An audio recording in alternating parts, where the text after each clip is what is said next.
რა მეთოდებით უსწორდებიან თორნიკე რიჟვაძეს, რომელიც ქართული ოცნების სრული ინდობით სარგებლობდა და დიდი ხნის განმავლობაში აჭარის მთავრობის მეთაურის პოზიციას იკავებდა.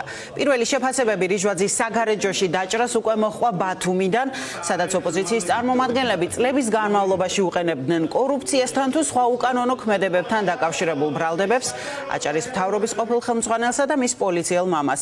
რა საფრთხის წინაშე შეიძლება იყოს ახლა რიჟვაძე, რომელიც წლების განმავლობაში ოცნების დავალებების ერთგულ შემსრულებლად მიიჩნეოდა. გიორგი კიკაბიძე შემოგვიერთდება შეფასებებით პირდაპირ ეთერში. ქართული ოცნება ცდილობს საქართველოს რუსული წესებით მართოს, ასე აფასებენ მომხდარს ბიძინა ივანიშვილის ოპონენტები. მათი თქმით, თორნიკე რიჟვაძის შემთხვევა არის ნათელი დადასტურება იმისა, თუ როგორ იმართება დღეს ქვეყანა და როგორ შეუძლია ოლიგარქს საკუთარი ინტერესების ანაცვლოდ სხვისი სიცოცხლეს საფრთხის წინაშე დააყენოს. თვითმკვლელობის თუ მკვლელობის მცდელობა პოლიტიკოსები ამბობენ, რომ ამ კითხვას პასუხი წესი დამოუკიდებელმა საგამოძიებო ორგანომ უნდა გასცეს, რომელიც საქართველოში არ არსებობს. ისინი თორნიკე რიჟვაძეს მალე გამოჯამრთელებას უსურვებენ.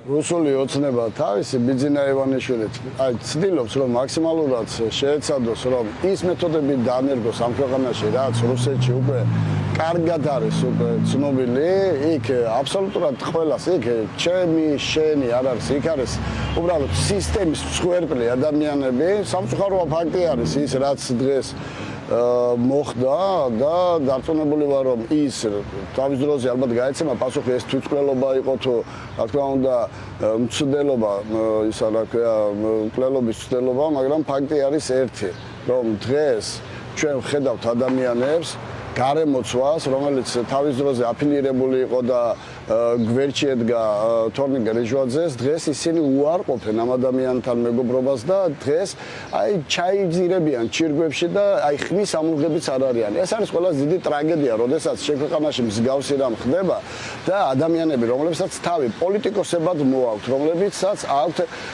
გარკვეული სამსახურები და ისინი დღეს აი ასეთ საკითხზე იქნებიან ჩუმად.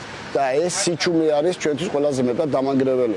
რა თქმა უნდა, ამ ადამიანს ჯანმრთელობას უსურვებ. აუცილებლად უნდა აღინიშნოს, რომ მეორე ხარისხოვანია წარსულში ჩვენი ერთმანეთისადმი დამოკიდებულება, ხო, როცა ადამიანის სიცოცხლეს და ჯანმრთელობას ეხება საქმე, რა თქმა უნდა, მე მას მალე გამოჯანმრთელებას უსურვებ. თუმცა ამ შემთხვევაში ყურადღება უნდა მივაქციოთ ქართული ოცნების იმ ამომრჩევლებს და რეჟიმის რაღაცა მასულმულებს, ვინც ჯერ კიდევ რჩება, ხო, ქართულ ოცნებაში. მეგობრებო, ამ ქვეყანაში უკვე განსხვავებული აზრი კი აღარ იდევნება, მხოლოდ და მარტო ჩვენ კი არ გვისაფრთხებიან, არამედ ამ მდგომარეობამდე მიყავთ ის ადამიანები, ვინც ქართულ ოცნებას ბოლომდე ჩაყვას აფლავში, ხო? თორნიკე რიჟვაძეც ასეთი იყო, ჩვენ ბევრი გვისაუბრია და გვიდავია კორუფციულ გარიგებებზე აჭარაში და დღეს სადამდე მივიდა საქმე ვხედავთ. თუ რა მოხდა ზუსტად ეს იყო თვითმკვლელობა თუ ვიღაცა ასე მოექცა მას, ამაზე ვერ ვისაუბრებთ გამომდინარე იქედან, რომ გამოძიებასაც არავინ არ ენდობა ამ ქვეყანაში. ამიტომ ცვლილებებს უნდა მივმართოთ ყველამ, რათა ყოველი დილა ასეთი ამბებით არ დაიწყოს და რაღაცა მოულოდნელი არ იყოს ჩვენთვის.